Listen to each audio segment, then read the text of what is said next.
Can't stop what's coming. Voici une nouvelle qui risque de faire parler. MicroStrategy vend 1690 bitcoins cette fois. Donc c'est la plus grosse vente que l'organisation ait faite pour récupérer 108 millions de dollars pour racheter son action STRC. Donc ça rentre dans le cadre de son système financier. Je pense qu'il y a du bon et du moins bon. Aujourd'hui, il est assis sur une réserve de cash de 4,65 milliards de dollars et détient toujours, malgré les 3 dernières ventes, 840 447 bitcoins, ce qui fait de MicroStrategy le plus gros détenteur actif de BTC actuellement.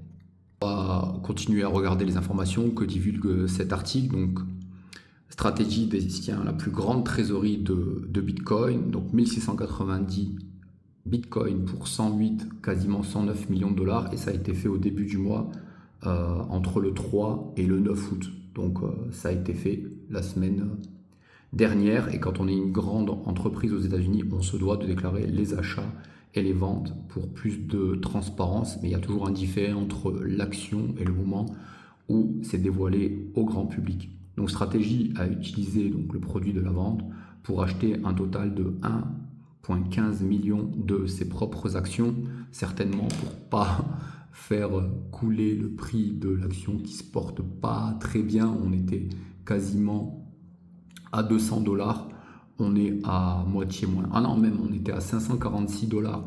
Donc ça c'était en 2025, donc ouais, ça a été divisé par plus de 5, donc je peux comprendre qu'on panique en interne. C'est une action qui a des fondamentaux baissiers et qui se heurte justement à une résistance très forte de la moyenne mobile à 50 jours. On va voir comment MicroStrategy et son action réagissent à cela. Donc je disais qu'il y a du bon et du moins bon. Donc le prix de vente moyen, c'est 64 262 dollars sur le Bitcoin, alors que nous sommes actuellement légèrement en dessous. Donc il avait racheté toute cette baisse-là, et donc depuis ce range-là, il a commencé à essayer de vacciner le marché. Avec une vente, rappelez-vous, de 32 bitcoins qui avait fait paniquer tout le monde, puisque c'était un signal que maintenant il était prêt à vendre du BTC, alors qu'il faisait partie des gens qui disaient « Never sold your Bitcoin ». Ne vendez jamais vos BTC. Et après il a dit non mais les gars, vous n'allez pas m'apprendre à moi à gérer une entreprise qui pèse plusieurs milliards de dollars. Donc ça je le disais pour vous, pour les petits holders, mais moi évidemment j'ai la liberté de vendre du BTC. Évidemment il fait ce qu'il veut, pas du tout sur du communisme ou je ne sais quoi.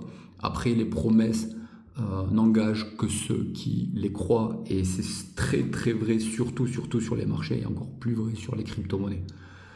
Donc la vente précédemment divulguée, c'était il n'y a pas si longtemps, c'était entre le 27 juillet et le 2 août, donc la semaine précédente, et il avait vendu quasiment le même montant, 1638 bitcoins. Donc à son échelle, on peut dire quasiment le même montant pour quasiment le même montant de dollars. Donc on voit qu'il y a un besoin en cash régulier de à peu près ce montant-là, d'un peu plus de 100 millions de dollars, puisqu'il avait récupéré 104 millions de dollars. Donc je pense qu'il faille s'attendre encore à d'autres ventes de MicroStrategy.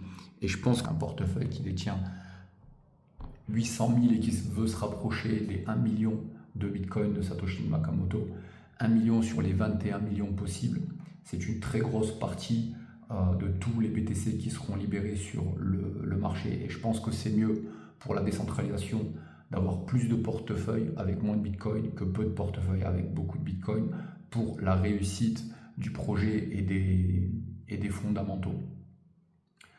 Maintenant, il est quand même assis sur 4,65 milliards de dollars.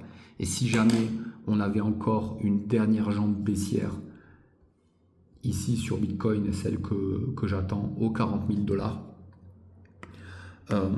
qui arrivera peut-être ou peut-être pas, hein, mais voilà, il y a beaucoup d'analyses qui montrent 50, 40, et moi je disais quand même 30 000 dollars, c'était possible. C'est l'actif qui l'achète le plus, le BTC, MicroStrategy.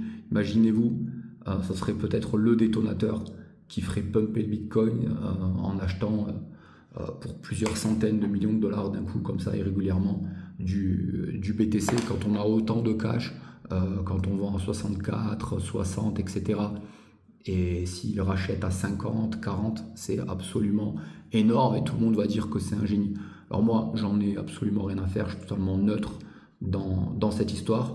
Après, ça commence à me déranger qu'il ait autant de BTC. Je pense qu'il faut laisser la chance aussi aux petits investisseurs d'avoir du Bitcoin. Là où c'est positif, c'est qu'il plébiscite le BTC comme réserve de valeur digitale plus intéressante que l'or dans la mesure où c'est auditable directement, alors que l'or, il faut le fondre pour voir si c'est effectivement de l'or, parce qu'on peut mettre du plomb et mettre une couche d'or par-dessus, etc., etc. Il y a beaucoup de choses. Ça fait partie des vastes débats qu'on peut avoir. Donc, légère baisse pour le moment. Le marché n'a pas encore intégré ça. Il est tôt encore aujourd'hui sur le continent américain.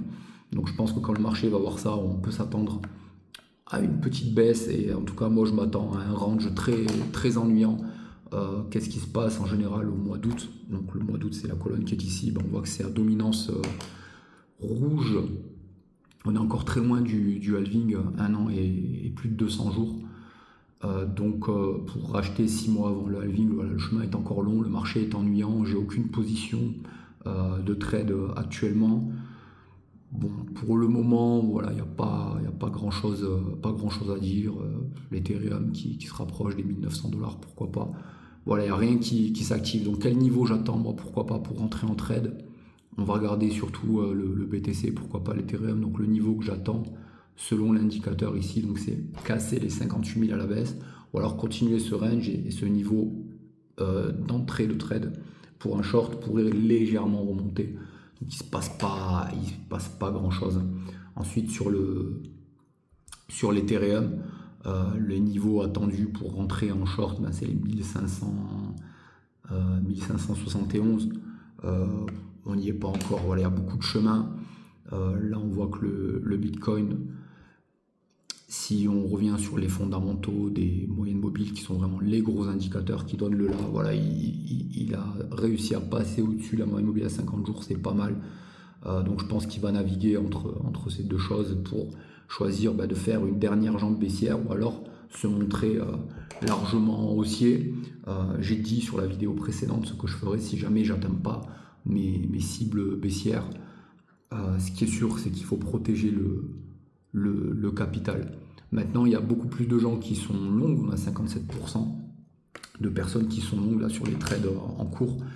J'ai rarement vu un taux aussi élevé, alors qu'on a toujours le même taux des gens qui sont très baissiers, qui est en général entre 9 et 12, donc là on a un maximum de gens baissiers par rapport à ce qu'on voit, mais on a vraiment une très grande majorité haussière. Donc on va voir qu'est-ce que ça va donner, est-ce qu'ils vont se faire liquider ou pas. Moi je pense qu'avec la nouvelle qui vient de sortir ici, il y a des raisons de penser qu'ils vont se faire liquider. Pour regarder les vidéos, les likes, etc. Dites-moi si vous aimez ce format de réaction et d'opinion sur le marché. Je vais m'investir un peu plus pour au moins le faire une fois par jour du lundi au vendredi.